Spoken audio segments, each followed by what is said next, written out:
professora Stephanie, sou professora de História, você já me conhece de alguns outros vídeos, de alguns outros papos que a gente já teve.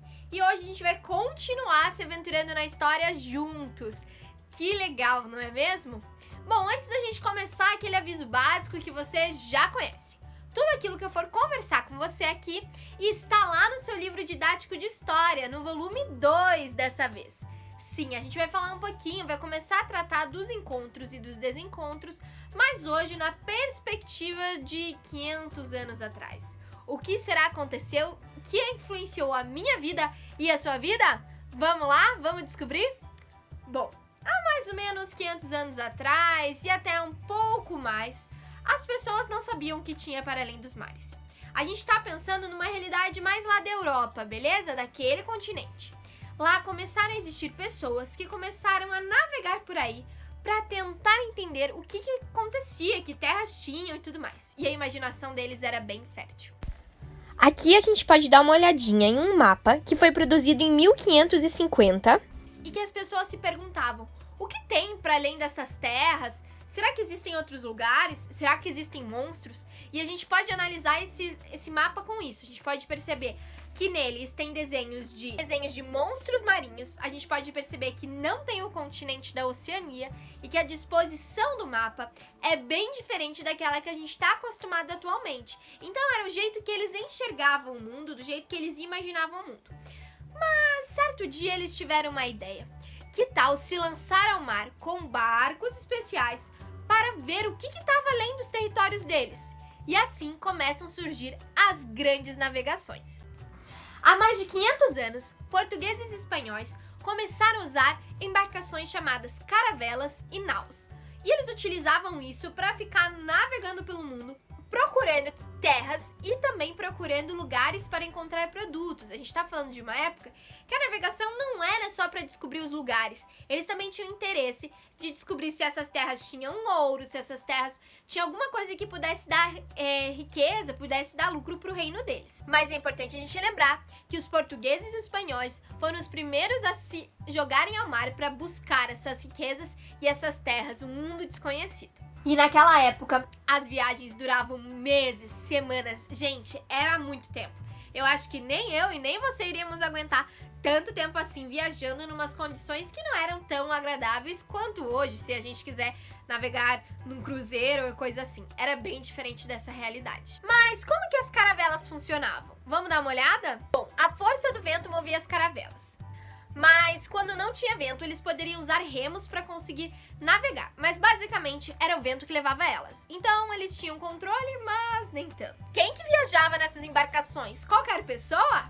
Não, pessoal. Tinha um capitão, que era o chefe, que era quem comandava essa caravela. Tinha também um escrivão, que era responsável por escrever o diário de bordo, aquilo que acontecia. E também controlava a carga. Os marinheiros, que faziam todos os tipos de serviço, de levantar a vela, de carregar as coisas, de limpar o barco. E os grumetes, que eram crianças e adolescentes que também iam nessas viagens para já aprender a ser como um marinheiro. E você parou para pensar como será que eles se alimentavam, já que eles estavam no alto mar? Durante meses, não tinha geladeira, não tinha as facilidades que a gente tem hoje em dia. Como que era? A alimentação deles era composta por carne e peixes bem salgados, porque o sal era uma forma de conservar os alimentos. Então, sabe aquela carne seca que a gente come, que é bem gostosa? Eles utilizavam também para comer nessas situações, colocando bastante sal para preservar ela que vinha lá da Europa, até o momento que eles iriam chegar em algum lugar, porque eles passavam muito tempo no mar. Eles se alimentavam também de azeite, vinagre, cebola, vinho e água. E esses alimentos eram armazenados em grandes tonéis, ou seja, grandes potes, digamos assim, que eles guardavam os alimentos e a água ou as bebidas que eles consumiam. Desse assunto até dá um pouquinho de fome, mas quem sabe não era tão higiênico assim a comida deles, né? Mas como que os portugueses chegaram aqui? Bom, lá em 1500 saiu uma frota de 3 embarcações de Portugal que eles tinham destino às Índias. E por que eles tinham tanto interesse nessas Índias? Não o país Índia como a gente conhece hoje. Eles chamavam assim uma grande parte dos territórios asiáticos, porque lá eles iam para comprar especiarias e outros produtos que eram muito desejados e que tinham um grande comércio na Europa. Então o interesse deles no começo não era de vir até o Brasil, era de ir lá para as Índias. Mas o que eram essas especiarias que a gente fala tanto na história? E, gente, tem tudo a ver com a minha vida e com a sua vida, porque a gente continua consumindo elas. E, inclusive, isso vai ter a ver com o nosso desafio no final desse vídeo. As especiarias eram condimentos e temperos, como gengibre, canela, manjericão, noz moscada, pimenta, cravo da Índia. E elas, além de dar um grande sabor bem gostoso para os alimentos, elas também eram utilizadas para conservar esses alimentos, porque lembra que eu falei para vocês, não existia geladeira naquela época. Então, além do sal, eles também utilizavam essas outras especiarias para conservar o gosto também. Então, eles desviam essa rota que iria para a Índia, eles dizem que eles tentam descobrir um novo caminho, beleza? Pedro Álvares Cabral, que era quem comandava essa frota, chega aqui no Brasil junto com essas outras caravelas no dia 22 de abril de 1500.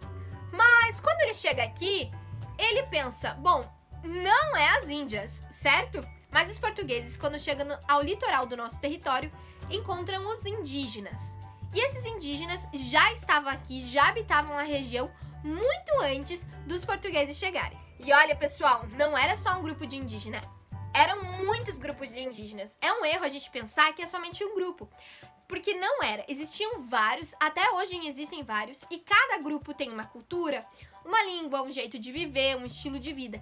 E eles, alguns eram amigos entre eles e outros guerreavam. Então, existiam vários grupos espalhados pelo território brasileiro. E aí os portugueses, sem nem ligar para os índios, sem ter nenhum mínimo de consideração com eles, que já habitavam as terras, tomam posse das terras em nome de Portugal e começam a falar que essas terras são de Portugal a partir daquele momento. E assim eles realizam a primeira missa após alguns dias de chegada para oficializar que aquele território seria deles.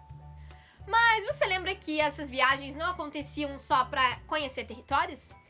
Eles estavam em busca de riquezas. E quando eles chegam no Brasil, eles podem não encontrar as especiarias que eles queriam lá nas Índias, mas eles encontram outro tipo de riqueza, que é através da Ibirapitanga. Você sabe o que é isso? Não? Então vou te contar. Ibirapitanga é a mesma coisa que pau-brasil. Então eles chegam aqui, encontram uma árvore que tem uma boa madeira e que a cor dela é vermelho como brasa. E a partir disso eles pensam, poxa, vermelho é o look do momento na Europa. Quer mais o quê? Vamos pegar essa madeira pra gente, levar pra Europa, porque a gente vai vender essa madeira, vai ser boa pra gente construir outras embarcações ou móveis de madeira e ainda a gente vai poder tingir os tecidos. Porque eu vou contar pra vocês, o vermelho, gente, era a cor do momento. Vocês percebem o quê? Eu estaria riquíssima na Europa daquele momento, porque não era tão fácil conseguir pigmentos para as roupas. Era tudo bem natural, bem diferente dos dias de hoje. Então eles precisavam dessa árvore, precisavam desse tom que era mais avermelhado, mais tom de brasa, digamos assim, de fogo, para tingir as roupas. Mas como que eles retiravam esse pau-brasil? Vocês acham que eram eles mesmo que iam lá? Não, pessoal. Eles começaram a escravizar, a utilizar a mão de obra indígena para cortar essas árvores e para carregar suas embarcações. Mas o que os indígenas ganhavam em troca disso, digamos assim, tá? Eles começaram a fazer uma prática que a gente chama de escambo. Então eles começaram a dar certas bugigangas mesmo pra eles, assim, espelhos, facas, anzóis, talheres, coisas que eram costumes lá de Portugal, objetos que eles utilizavam e que de certa forma encantavam os indígenas, porque não tinham contato com isso. Então eles davam isso pros indígenas e em troca esperavam o trabalho. Mas agora eu tenho um desafio pra você. Durante esse vídeo a gente falou bastante sobre comidas e coisas gostosas. O seu desafio vai ser procurar receitas e pensar naquilo que você já comeu ou que você já come que envolvem as especiarias. Então lembra daquelas que eu falei pra você: pimenta, cravo, canela, manjericão, noz moscada, tantas outras que eu sei que fazem parte do nosso cotidiano, da nossa comida, pelo menos uma pimentinha. Pergunta aí pro adulto que mora com você se conhece alguma receita, pesquisa, qualquer coisa, dá uma pesquisada na internet pra relembrar o que são especiarias e escreve essa receita, beleza? A gente vai começar a entender nesse processo que a alimentação também faz parte da nossa história. Até a próxima, pessoal! Tchau, tchau!